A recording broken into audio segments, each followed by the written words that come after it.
Welcome to the RSP NFL Scouting Glossary. I'm Matt Waldman with the Rookie Scouting Portfolio, and today we're going to illustrate how TCU quarterback Max Duggan of the 2023 NFL Draft Class accounts for ancillary coverage and how he does that to deliver an optimal target to his fellow draft classmate, wide receiver Quinton Johnston. Now, what is ancillary coverage? Before we get started with what we see on the screen, if you're watching this on YouTube, you can find it at Matt Waldman's RSP Film Room. Subscribe to my YouTube channel. It's been around forever, and you're going to get information like this. It's going to help you learn more about the game. Now, and there's multiple ways to describe ancillary coverage among coaches. I'm sure, I call it ancillary coverage because it's a player or players who provide necessary support to the primary coverage of the area of the target. I also use the term peripheral coverage because I'm often noting a player not in the area of the target, but he's close enough to become involved with defending it. Either way, ancillary coverage is a defender not primarily responsible for the receiver's route or providing support to the receiver's route. And you can see it in multiple ways. It could be a defender in the adjacent zone to the target. So, for instance, on this particular play that we're going to watch, what you'll see is, for instance, let's just say in theory that on this particular snap, this inside linebacker drops into the flat and the receiver is running a route that breaks into that flat. Well, you may have the cornerback who's primarily assigned to that receiver, but the defender who's dropping into the area of where the break's going to be is an ancillary target. Okay, so, and he may have the angle to work into that targeted zone and attack the ball or receiver. Now, it could also be a defender, say the same linebacker, say he's assigned to this running back, and the running back maybe pre-motion goes out to the slot and runs a route that's in the same zone as Quinton Johnston's route. And that linebacker may see during his coverage or work towards this running back that he sees that the quarterback is clearly going to throw this ball to the wide receiver, and he peels off his primary assignment to attack the target, either the ball or the defender, and provide that support. It could also be that a safety, and that's what we're going to see on this particular play, where we have a safety who's assigned to an area.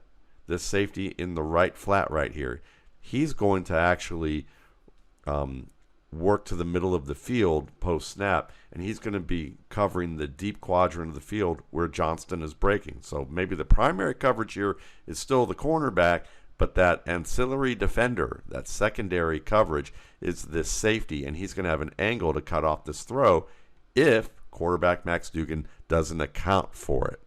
Okay, so depending on the route's location, the nature of the defense, the ancillary coverage can be any defender on the field. That linebacker, it could be a defensive linebacker dropping into the zone. If the running back is, say, for instance, going to be a target, and maybe he peels off that, and if this route with this receiver we're actually breaking inside, maybe the ancillary coverage is going to be that defensive end dropping back. Could be the safety aligned over under the break of a route.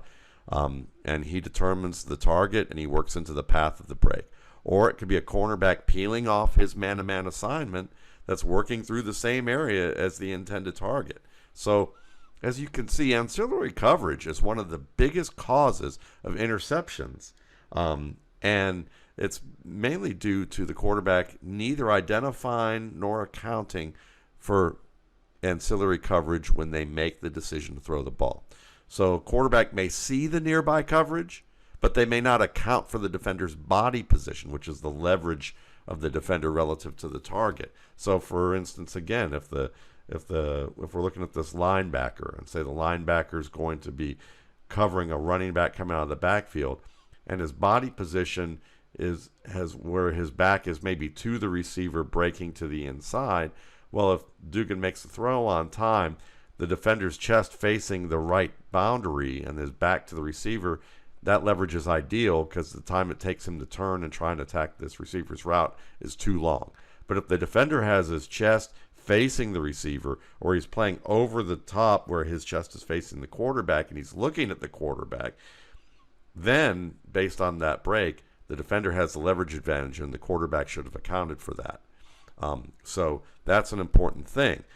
There's also situations where maybe the quarterback has no way of seeing the leverage of an ancillary defender, but he should know that defender is into the area. A good example of this is, say, when a quarterback is working through route progressions to one side of the field, and then holding the defense with his eyes until he executes a late turn. And then the quick throw to the opposite side of the field comes right after that turn.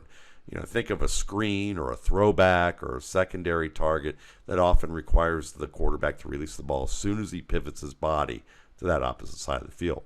Because the development timeline of the play or pressure arriving, because of those two factors, there's often little time for a quarterback to turn, set, and note the ancillary coverage before the beginning of the release.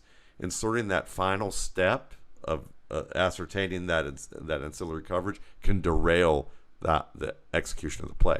So what quarterbacks often do is lean on their pre-snap or early post-snap identification of the entire coverage concept to surmise where the ancillary defenders should be when he makes that late turn. And this guides the quarterback on where to place the ball if, in theory, there isn't supposed to be ancillary coverage in the area. So a quarterback properly accounting for ancillary coverage will often place a target in a position that forces the receiver to alter the speed or direction of the break to eliminate the ancillary defender's angle to the ball. This placement often forces the receiver to change his body position to earn the ball, and the change might be difficult but a necessary one for the receiver. To the uninitiated, this pass may just appear as if it's lacking pinpoint accuracy.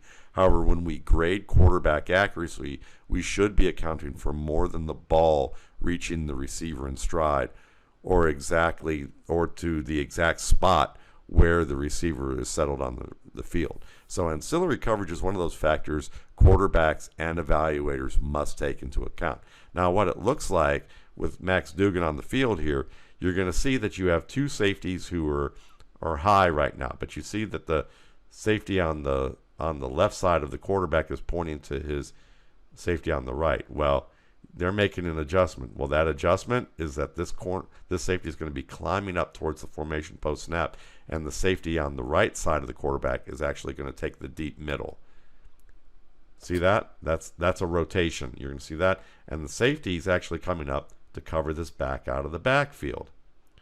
Now Duggan drops back and he notes already that his receiver has leverage on this deeper zone coverage playing outside shade of this cornerback.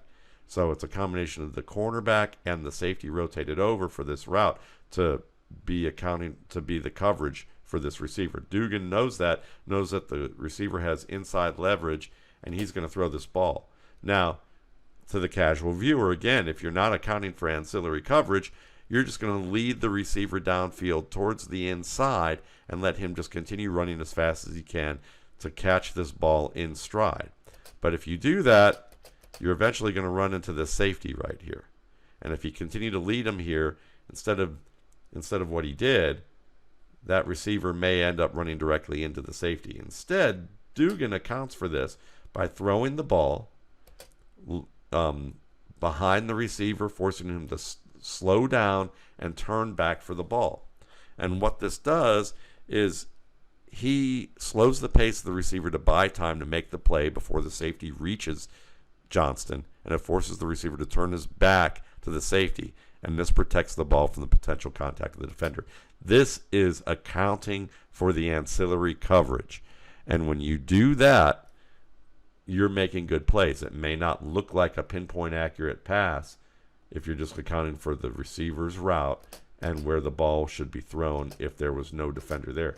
But Duggan knows the defender's there. So this is a pinpoint throw, even if it's not in the classical sense how people often define it in the casual sphere of watching football. This is an excellent play by Max Duggan and a great example of accounting for peripheral coverage, the peripheral defender, or ancillary coverage, as we call it. whatever you call it, ancillary coverage, peripheral coverage, nearby coverage, the scheme, the quarterback has to account for it. Thanks again for watching. For more RSP NFL glossary terms and definitions, you can find them at Matt Waldman's RSP Film Room on YouTube or my site, www.mattwaldmanrsp.com.